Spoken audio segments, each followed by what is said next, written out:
So the other day I had the good chance to talk to Joey Gamache. Joey Gamache is a boxing trainer, or actually fighter turned trainer. He's training some really good guys, most notably with heavyweight prospect who I interviewed a few weeks ago, Otto Wallin, and worked with Teofimo Lopez when he won the title. Joey's a great fighter. He fought some of the best, and not many people can turn into a trainer and be successful. So it was good to catch up with him and talk to him for a minute. Here's a little bit of that. A few minutes with world-renowned boxer and trainer Joey Gamache.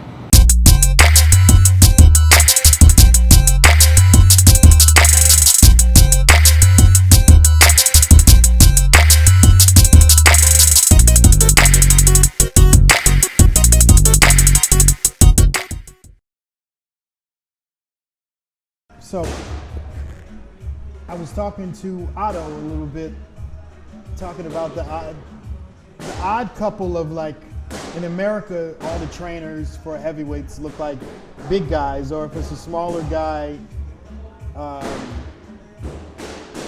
they have somebody that's larger that holds the pads or does certain things. But you do it yourself, and you fought at, what, 140 or so, right, and below? Yeah, originally I fought at 130, then went up to 135.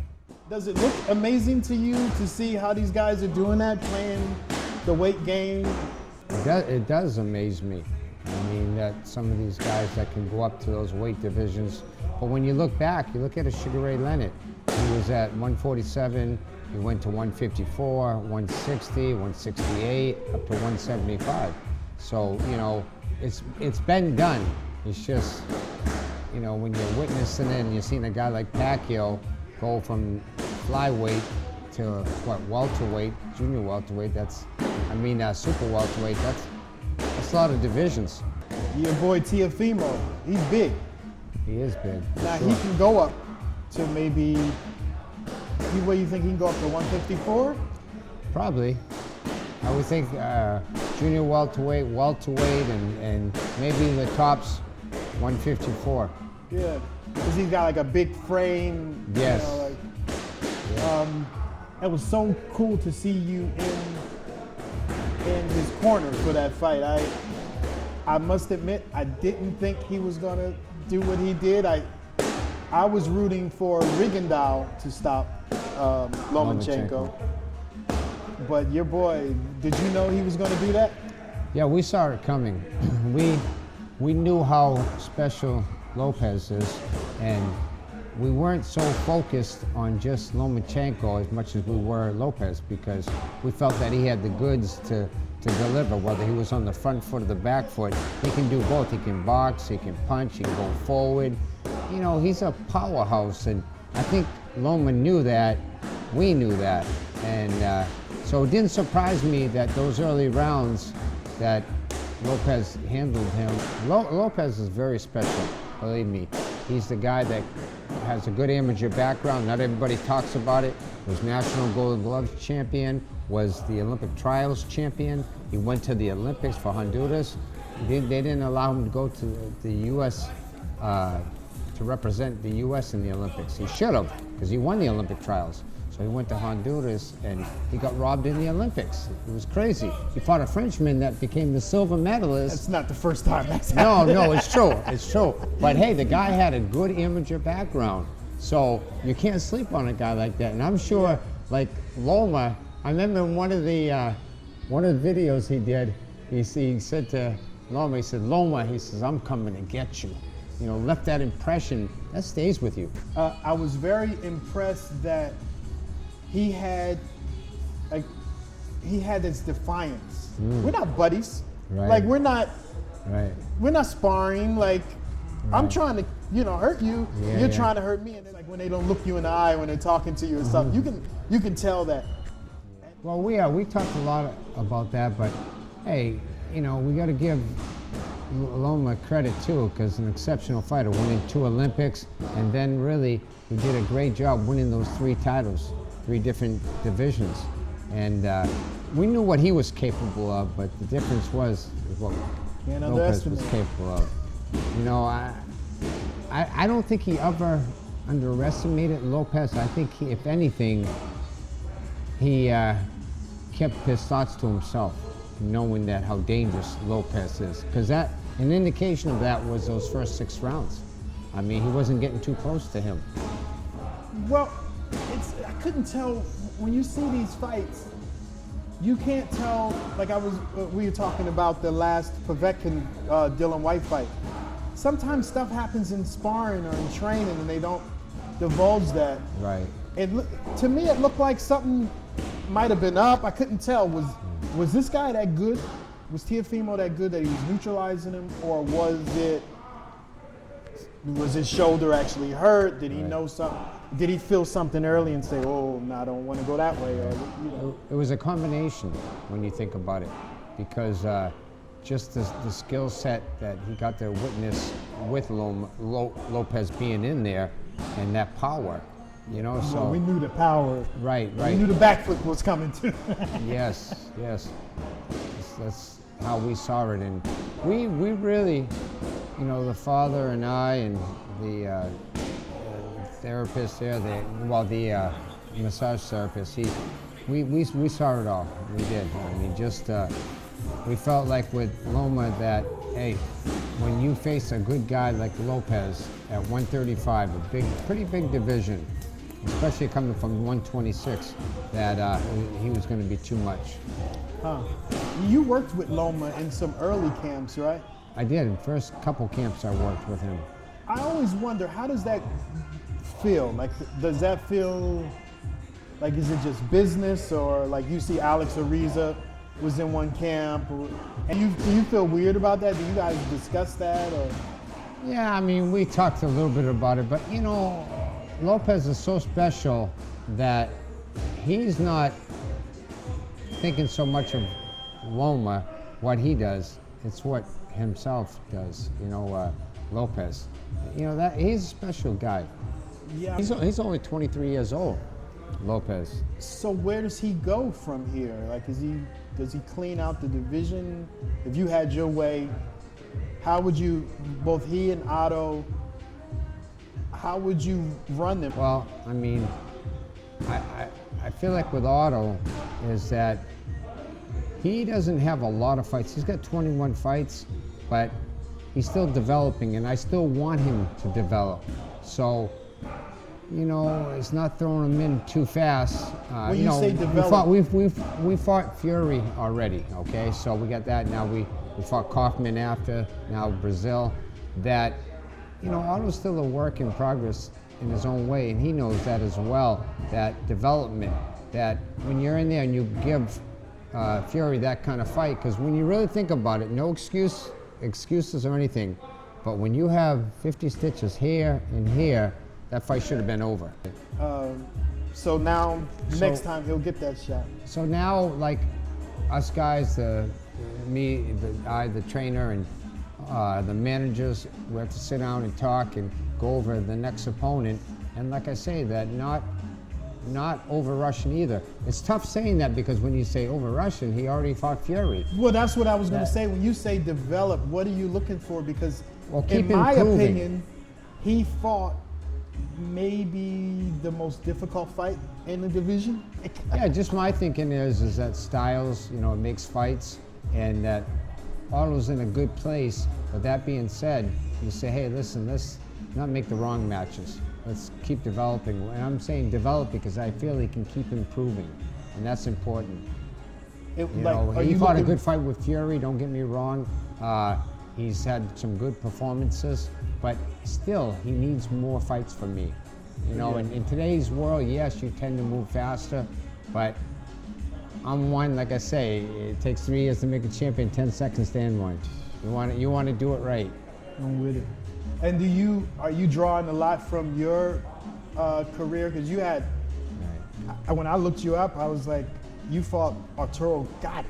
Yeah. Like, madman. And then you fought Julio Cesar Chavez. Yeah. I gotta admit, I knew about Gotti, I knew about Jeff Mayweather. Yeah. But I didn't know about Chavez. Yeah. I mean, you have to fight guys, like I say, and Otto's got that fight. Hey, Brazil was a good solid guy too, another tough heavyweight that can punch.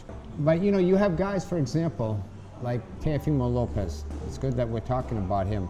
That, see, a guy like him you can match with anybody, from early on. It's not, you don't have to go this route or that route. I mean, hey, bring him on. But he's an exception, all right? Not everybody is Teofimo Lopez. He's got that the special. power. He's very special. Are there any fights you're excited to see? Is there anybody you're looking forward to, like Teofimo and Haney, or? Well, he's got the mandatory with that Camboose from Australia. Well, it's good he wants to still stay in the division and defend his title. I mean, that's what's required when you're a champion. How do you think he does if they get, the kid I'm gonna say, the little southpaw from Floyd's camp? Oh, a new guy you're saying that he's No. Well, if Gervonta can stay out of. Gervonta. Well, I think he wants to stay at 130, really, because to try to unify there. That could be a division with Loma, Davis, all those guys can unify the title. Because at lightweight, none of those guys have beaten Lopez.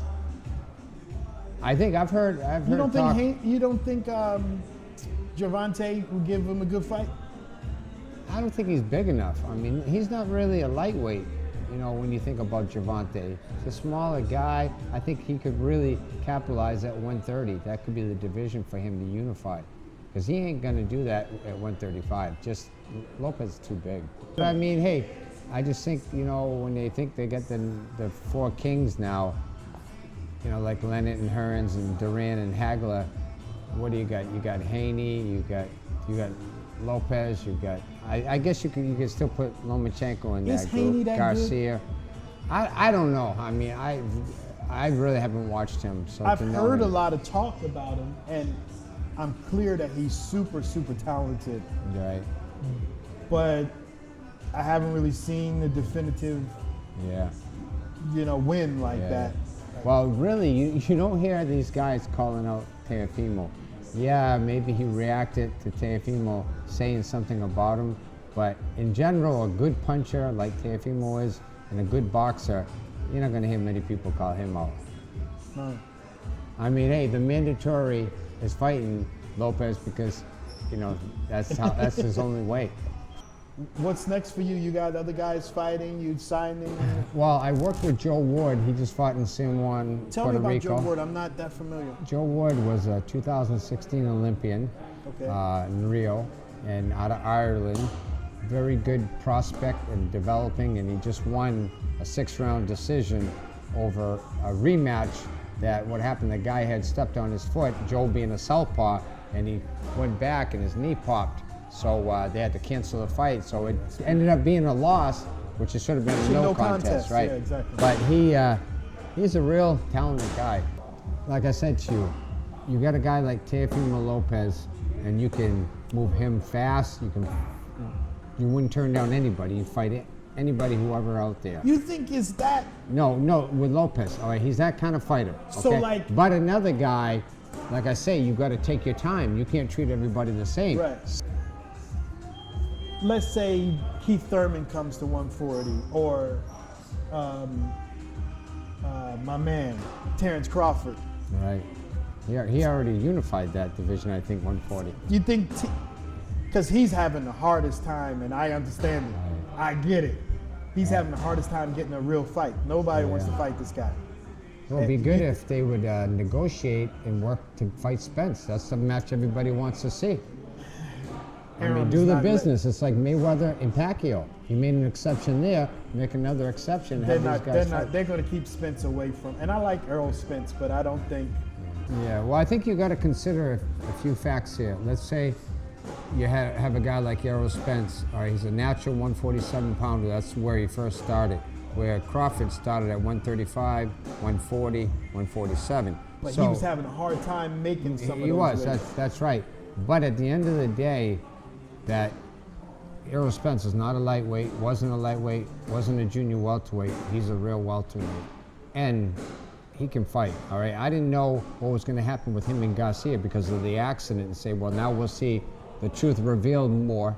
Not that Garcia's he's that guy to bring out the best out of you. But that being said, is that I still think Spence, you can't underestimate him. He's a dangerous guy. He can fight. He look when he beat what's his name, Kell Brook. But Kell Brook was broken after He was, Triple but G. you know what? He fought after Triple G. But still, he still had some left. All right, and he almost hung in there the distance. But he went to the guy's home and beat him there. And that was pretty impressive. Now that, I will say, that always plays a big part when they come into the ring and they hear the boos and they're defiant. I really like that. How do you feel about that? Where do you rate that responsibility, and how does that work, being on both sides of the ball, being a fighter? Like, we got the thing where Deontay Wilder, he fired Mark Breland. Because Breland threw in the towel. I watched the fight 17 times. I think Breland did the right thing. Absolutely. Get the rematch. Yes, absolutely. You got to look out for the fighter. That's your job, protect him. And, you know, you want your fighter to be able to beat everybody, but some things aren't meant to be. You got to trust the people on the outside. Do you talk to your guys about that? Like, well, you know, if somebody's in trouble, you let them know. You say, hey, listen, I'm going to stop this fight, all right? And sometimes you can give them a little more time. You can say, hey, I'm going to give you this next round. You get hit, I'm going to throw in the towel, you know, right. And something to kick them back in.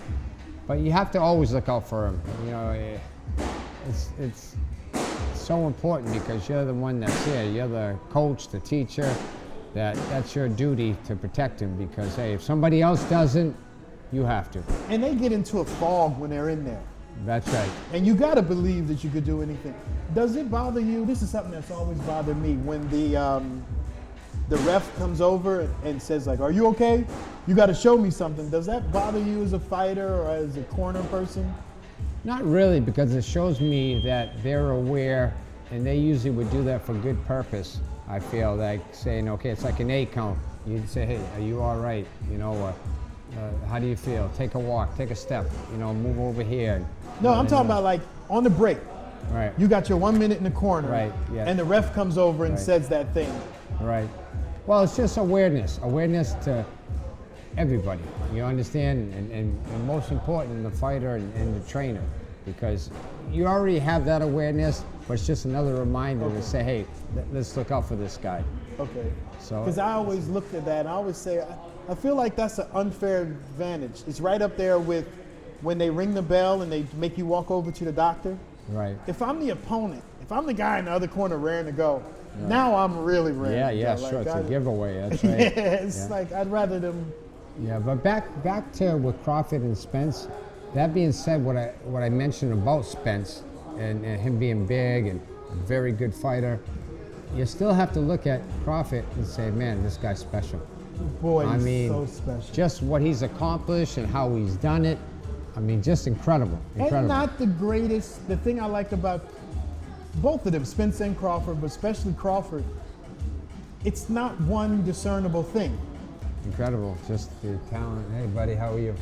Yeah, the talent, and you know, you see, he's a hard worker. I've seen him in the gym in New York, and just even right before the fight, I see him at working a good, hard pace, everything. You know, say the work ethic's there. So who you think? Who you got?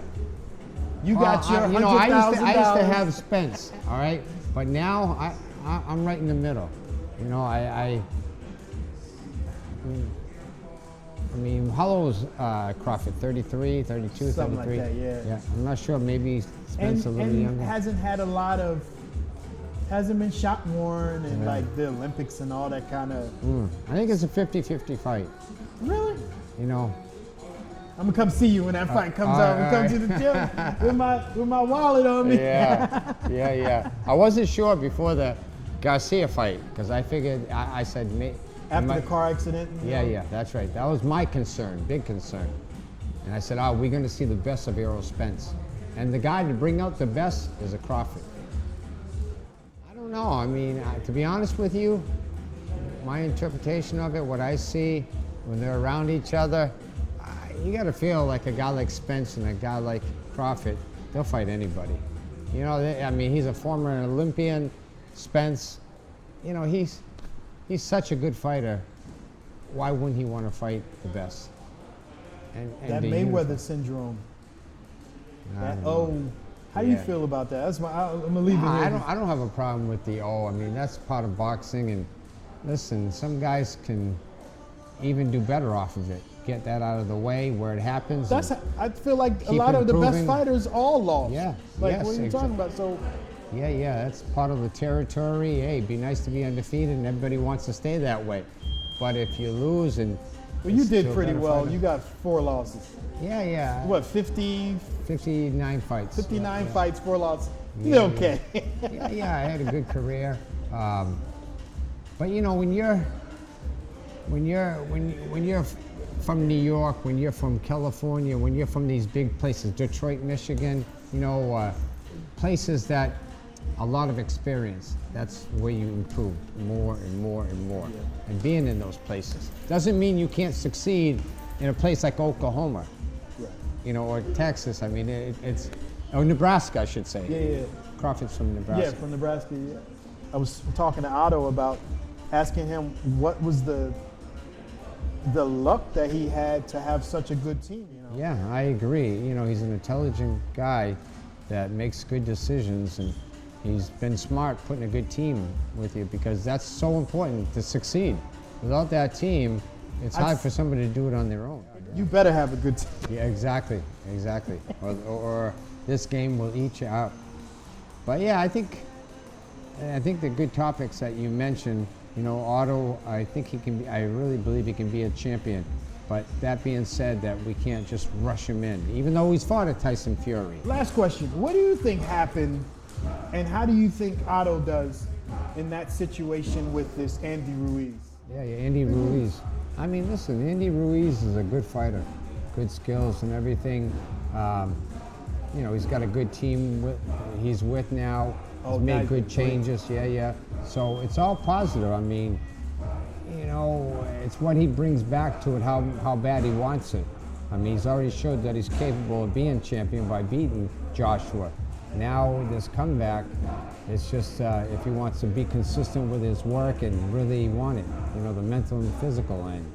So, How does Otto do with that fight, Andy Ruiz? oh, I think Otto does well with any fight, you know. And Ruiz, I mean, he's a good fighter. He is, but Otto's good as well. Hey, you got to give Ruiz credit because I always thought that he was more than capable. A very good fighter.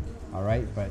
I mean, you thought he was capable of beating Joshua? Well, I thought that he was a good, capable fighter. All right, that he didn't show that he was sensational, but he showed he was capable, and I felt that way with him, that he could beat anybody if he caught him on the right night.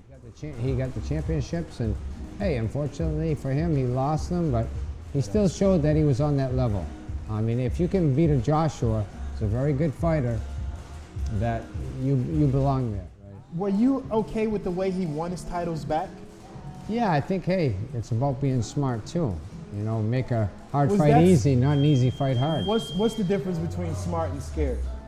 But you still got to look at a guy like Joshua when he beat Klitschko and some other guys. No, I mean, that was a man, different guy that night. Time will tell. Time will tell with Joshua because just the example that he's going to fight Tyson Fury. I mean, that's the big guy right there. You know, to get shouldn't through fight him, him. that's. But financially, you're a fighter. This is the inevitable. This is what it What comes down does to. it say that they signed a 2-fight deal? Well, that it's not a two. Hey, buddy, how are you? How you doing, man? Well, 2-fight deals, no matter what, it's 2 fights. All right, whether you win or lose or draw, there's another fight coming. So. It's good. It's Not good. not in Lomachenko's case. Well, that's true. I mean, hey, when you think about this, would Loma give Lopez a rematch? All right, you know, if he had won, understand? Well, listen, I love the way Teofimo is doing his business. Right. And no, I think Loma would have said, no, I beat him with that kind of arrogant attitude, like, why he fights again, you know? Right. So yeah, so that part I get, Yeah. but he should have had that. He should have had a clause that if Yeah, I lose, of course, no question about it. all fighters should learn from this. And to be honest with you, Do you think he really would want to fight again, though, honestly? Who's that? Loma. Do you think he really wants to? Well, I think he does. I think he does, because I think that would be his only way of trying to unify. It'd be that much easier. Like, not easier, but that would you know, compared to having to start from a division, a featherweight or junior lightweight, and get the first belt, the second belt. That's a lot of time and effort and work. But he ain't ever going to beat Lopez. It's not happening. In fact, he's going to take a big risk of getting knocked out, because if he's going to be more aggressive and attack more, that's a bigger risk. Yeah. What, after that fight, what do you tell Teofimo that he needs to work on? Like, you go in the gym, right? Now, he just knocked out, or he just won all these belts and everything.